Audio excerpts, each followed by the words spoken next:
Bonjour à tous, bienvenue dans cette nouvelle vidéo en collaboration avec Ancho. En effet, ils m'ont demandé si je voulais bien collaborer avec eux pour tester un accessoire parmi 4 qui m'ont été proposés. Alors je vais être tout à fait honnête avec vous, au début je n'étais pas spécialement inspiré par ce qui m'était proposé. J'ai donc posé la question à ma femme, car c'est sa voiture, et à mes filles. Et à l'unanimité, elles ont choisi l'écran arrière. Alors ça ne m'étonne pas du tout, hein. Alors je sais, beaucoup de vidéos circulent déjà sur le sujet, ça en fera une de plus. À un détail près, elle ne sera pas tout à fait comme les autres et vous allez comprendre pourquoi lors du montage de cet écran. Je vous donnerai ensuite mon avis, mais surtout celui de mes filles, car c'est elles en réalité qui l'ont choisi et qui l'utiliseront. Allez, on passe au déballage.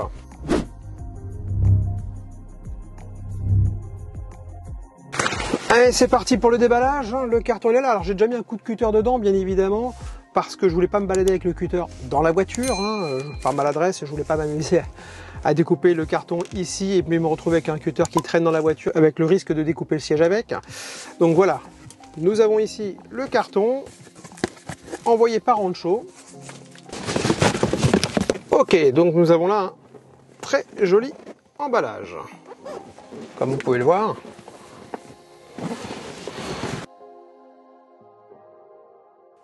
Bon, déjà c'est très bien protégé.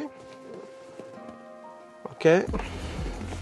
C'est très bien protégé. Ah, déjà on peut déjà voir.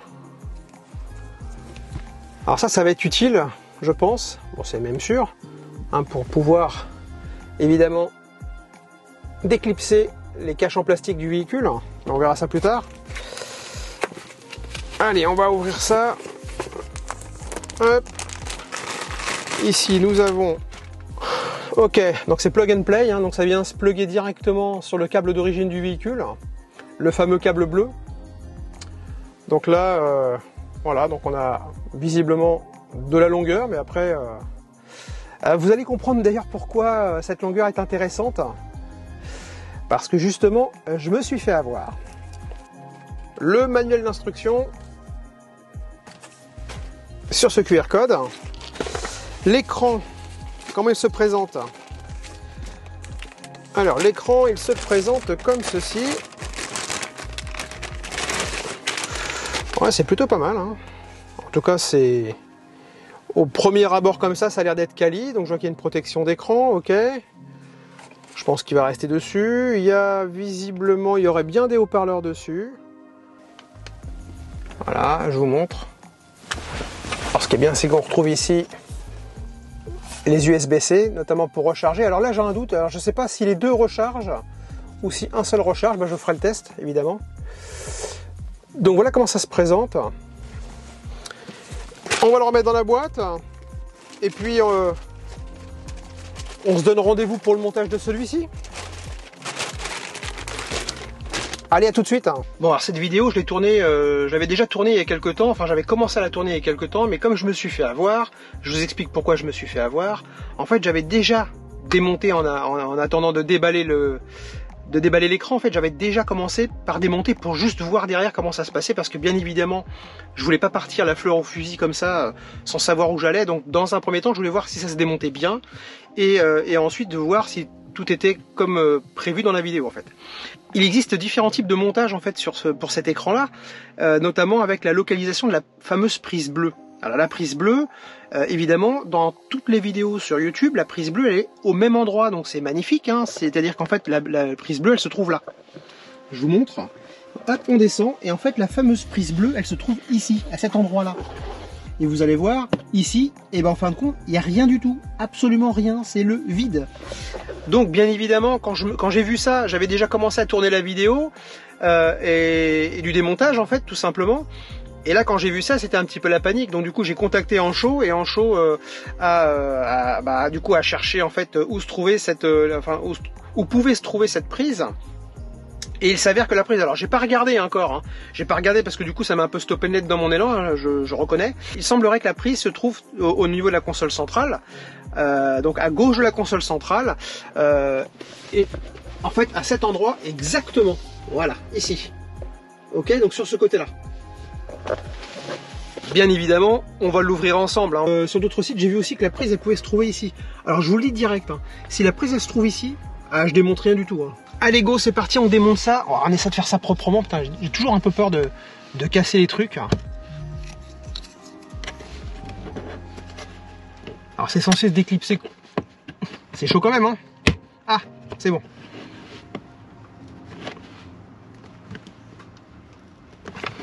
On n'ose pas trop tirer, mais bon. Il a fait bien falloir tirer quand même un peu. Ça va pas se tirer tout seul. Bon, ça se passe bien. Ok, la prise est là. Je vous montre.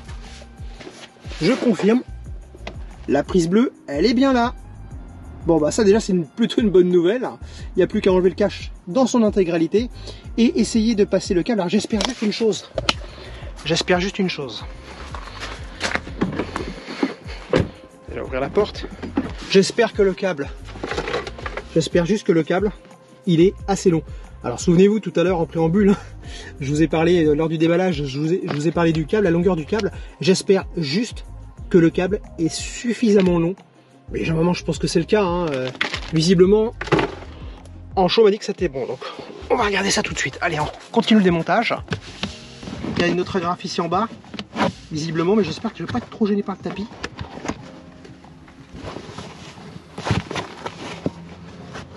En fait, je suis un petit peu gêné par le tapis. Non, c'est bon. J'avais pas envie d'enlever le tapis, j'ai fini par l'enlever quand même. Vous voyez le truc là, la délimitation, elle a l'air d'être là, non? Non, elle est là.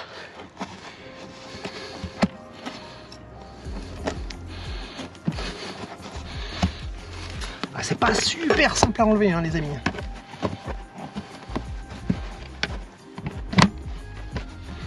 Bon, on n'est pas forcément obligé de tout enlever non plus, mais bon.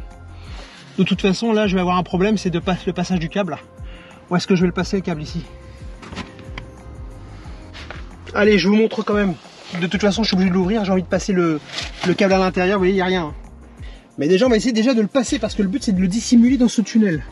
Vous avez vu, c'est pas simple hein, d'aller jusqu'au bout là-bas. Donc, j'essaie de me trouver une solution pour le passer. Et je vous montre après. Bon, ça se fait bien, en fait. Hein. Ça se fait bien. En fait, vous passez votre main en dessous.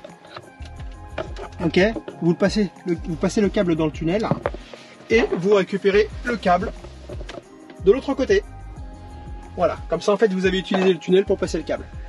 Donc là visiblement ça se passe plutôt bien. Allez, maintenant on démonte la suite, on va démonter ça. Allez, maintenant on s'attaque à ça.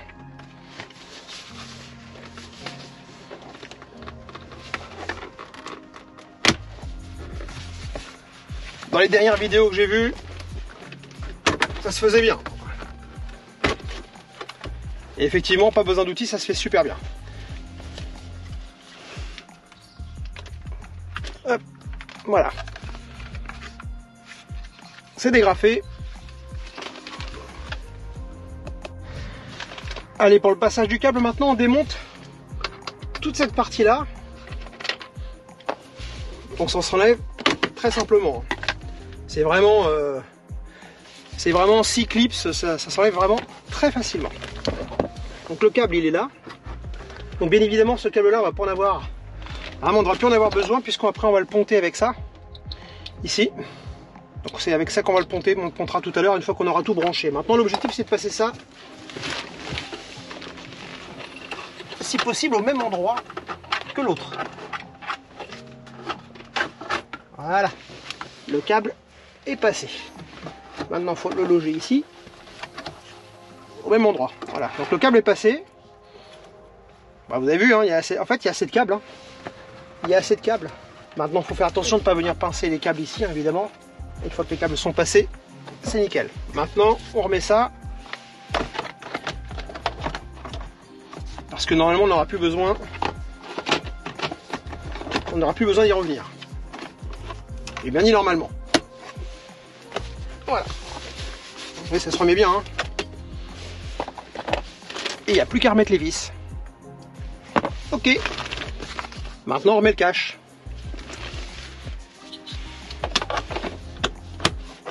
Et voilà. Voilà, cette partie-là, c'est réglé. Maintenant il n'y a plus qu'à s'occuper de la partie avant, donc c'est-à-dire le plug and play au niveau de la fiche bleue. Évidemment, avant chaque intervention électrique sur la voiture, il faut impérativement couper l'alimentation.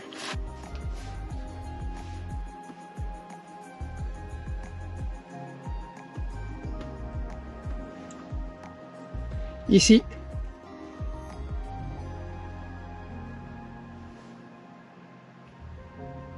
Et voilà. Alimentation coupée.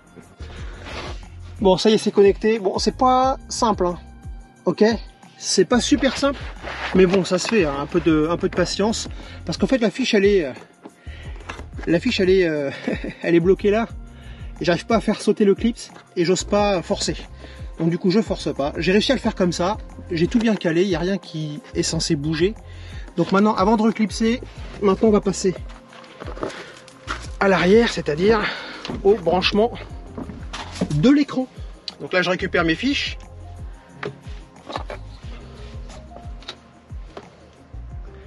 Alors, où est-ce que ça se branche? Bon, déjà, ça non. Par contre, ça oui. Ça a l'air de se brancher ici. Voilà. La partie, donc ces deux câbles-là, ils vont ensemble. Voilà. L'écran est branché. Maintenant, alors déjà il s'allume. D'ailleurs, je comprends pas pourquoi il s'allume déjà, mais bon. En tout cas, ça veut dire qu'il fonctionne. C'est déjà une bonne nouvelle. Et le pont, voilà. Ok. L'écran est branché. Il s'allume. Bah écoutez, c'est plutôt pas mal. En tout cas, la présentation est sympathique.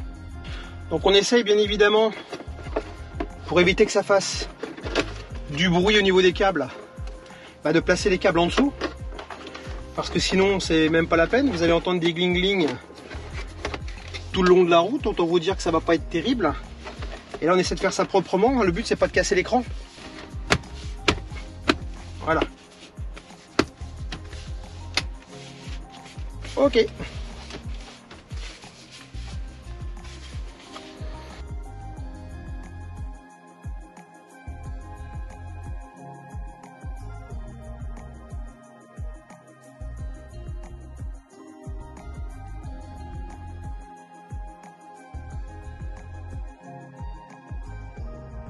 Bon, j'ai réactivé le véhicule. Ok. Je veux juste voir si j'ai de l'air qui sort ou pas.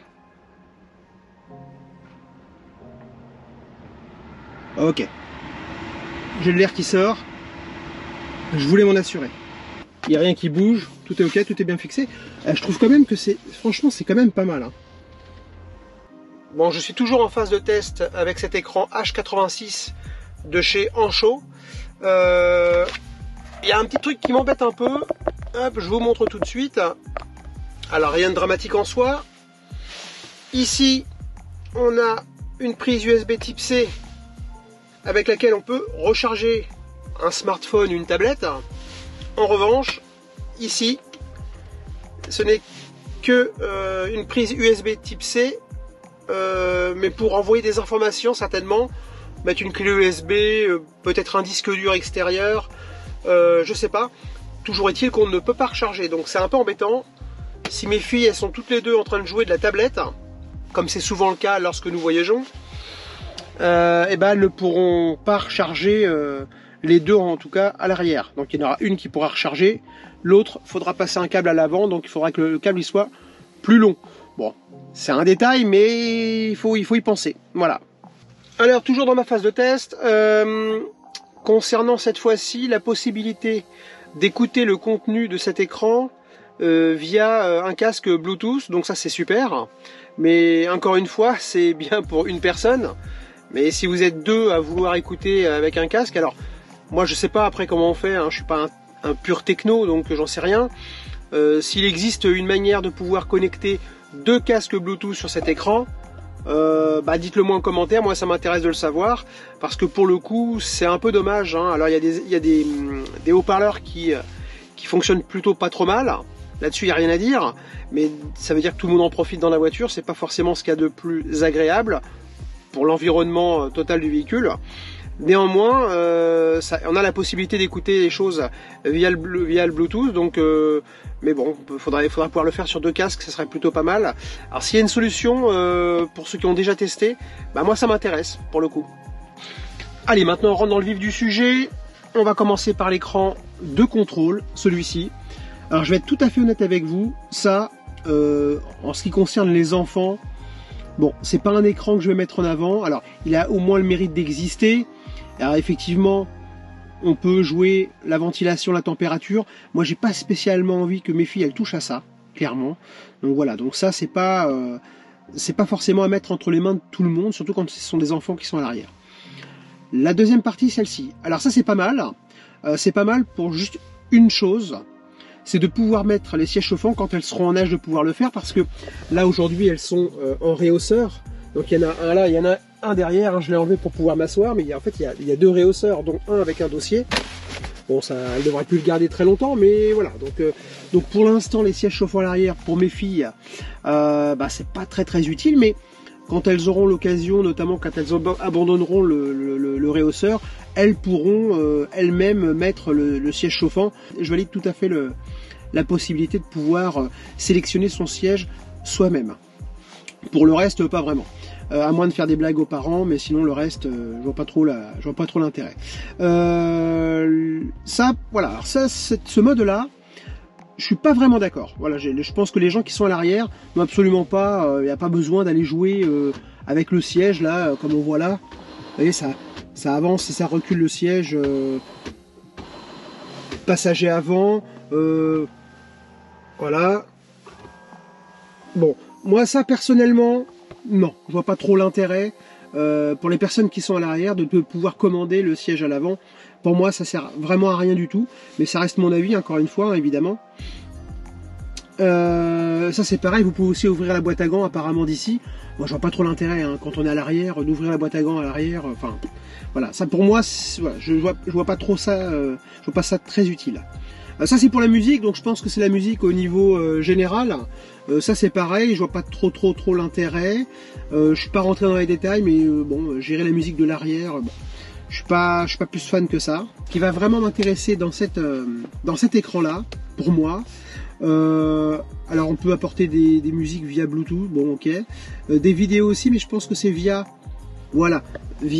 l'USB type C ici présent. Les galeries c'est les photos, File Manager ça c'est les dossiers.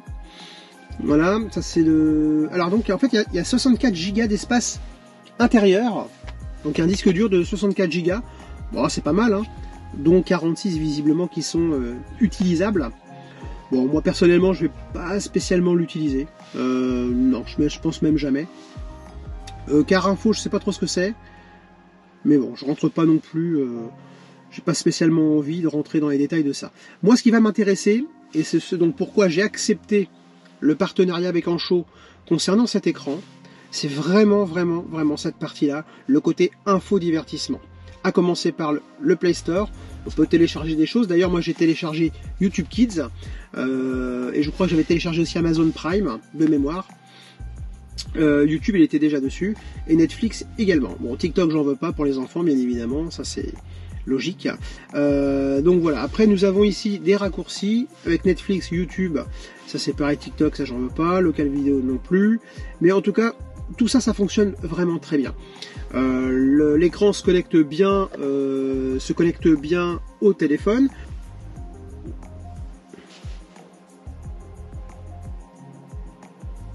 Donc voilà, pour la partie Netflix, moi je trouve ça très bien. Les enfants, ça leur a plu, hein, clairement ça leur a plu.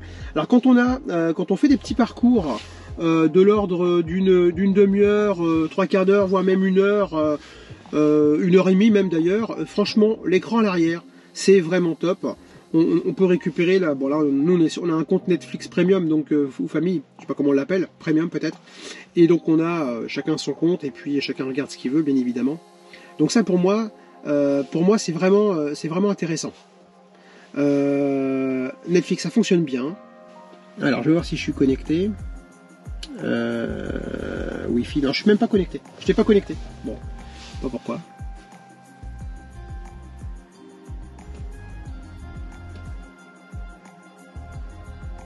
Voilà, là je suis connecté. J'étais pas connecté. Hop là. Donc YouTube.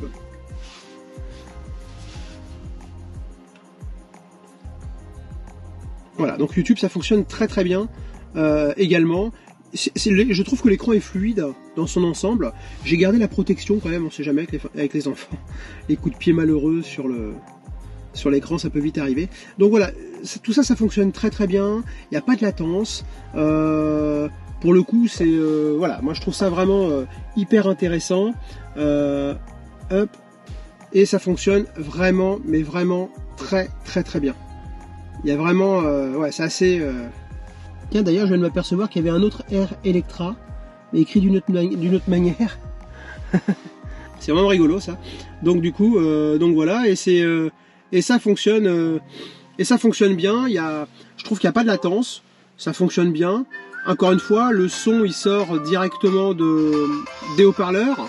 Moi, ça me dérange pas trop quand ça sort des haut-parleurs. Bienvenue dans cette nouvelle vidéo consacrée à notre road trip en Tesla. Donc du coup, voilà, vous voyez, ça fonctionne plutôt très bien. L'écran est top, même si on regarde un peu de loin comme ça. Franchement, c'est pas dérangeant. L'écran, il est pas. L'écran, il est pas trop petit. L'écran, il est pas trop petit. 8,6, ça va encore. Franchement, ça va encore. Et de là où on est assis, franchement, ça se passe bien. Les enfants, ça leur a plu. Donc si on a la possibilité de venir connecter deux casques en Bluetooth, ou s'il existe un appareil qu'on viendrait brancher ici, qui nous permettrait aussi de connecter un double casque. Mais bon, je préférerais favoriser le Bluetooth parce que on est tous en Bluetooth à la maison maintenant, on n'a pas de casque filaire, donc ça serait quand même dommage d'avoir des fils qui traînent partout. J'ai pas encore été fouillé, je prends vraiment ce raccourci-là de savoir si quelqu'un d'entre vous a une réponse à me donner. Moi je suis vraiment preneur, j'ai la flemme d'aller chercher, mais bon, s'il faut, j'irai le faire, bien évidemment. Donc voilà, donc pour l'écran, je trouve ça plutôt pas mal. Ici, nous avons encore les paramètres. Petit bémol, je n'ai pas pu télécharger Disney+. Visiblement, il serait incompatible. Alors je sais pas pourquoi, hein. Ça paraît, si quelqu'un est capable de me l'expliquer, moi je suis preneur de l'idée. On a aussi un compte Disney+, il est là, hein.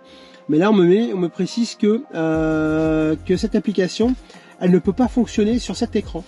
Je sais pas pourquoi. Franchement, je sais pas pourquoi. Et c'est dommage. Du coup, c'est vraiment dommage.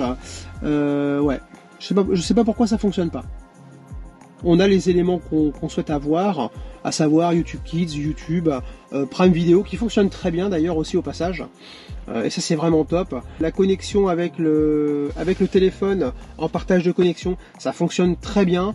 Il n'y a pas de latence. Ça met un petit peu de temps à se connecter au départ. Si on voit que ça se connecte pas, bon, on vient slider sur le dessus comme ça, et on vient le mettre ici manuellement, hein, voilà, à cet endroit-là. Sinon, dans l'ensemble, franchement, ça marche bien. Je suis assez convaincu sur le produit. On n'a plus qu'à passer à la conclusion de cette vidéo.